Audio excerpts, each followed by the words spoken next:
పూర్వీకుల ఇష్టాలు, ఆశలు, మహత్తర కాంక్షలు, కోపాలు, వైరాలు, పగలు అవే తరువాతి తరాల వారికి వారసత్వంగా మిగులుతాయి.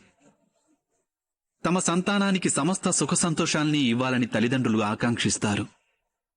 వాస్తవంలో వారిచ్చేది తమ దురదృష్టాల ముల్లె మాత్రమే. వారివ్వాలనుకున్న అమృతంతో సంతానానికి వారు విషం నింపిన కలశాన్ని కూడా ఇస్తుంటారు. మీరే ఆలోచించండి, మీ సంతానానికి మీరేమిచ్చారు నేటిదాకా? ఇచ్చుండొచ్చు ప్రేమ, జ్ఞానం, ధనం ఇత్యాదులన్నీ. వారికి వీటితో పాటు వారి హృదయాల్ని మలినం చేసే మీ గతానుభవాల్ని ఇవ్వలేదా? మంచి చెడులంటూ మీరు నిర్ధారించుకున్న విలువల్ని అందివ్వలేదా?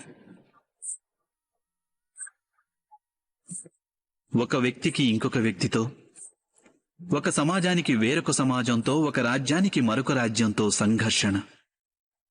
ఇవన్నీ పూర్వభ్రమల ఫలితాలు కావంటారా? హత్య, మృత్యువు, రక్తపాతం ఇవన్నీ పూర్వానుభవాల ఫలితాలు కావా? అనగా తమ సంతానానికి తల్లిదండ్రులు జన్మదానంతో పాటుగా మృత్యుదానం కూడా ఇస్తుంటారు.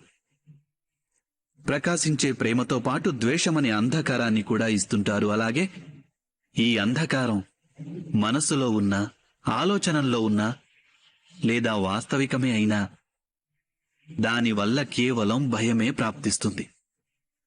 కేవలం భయం. మీరే ఆలోచించండి.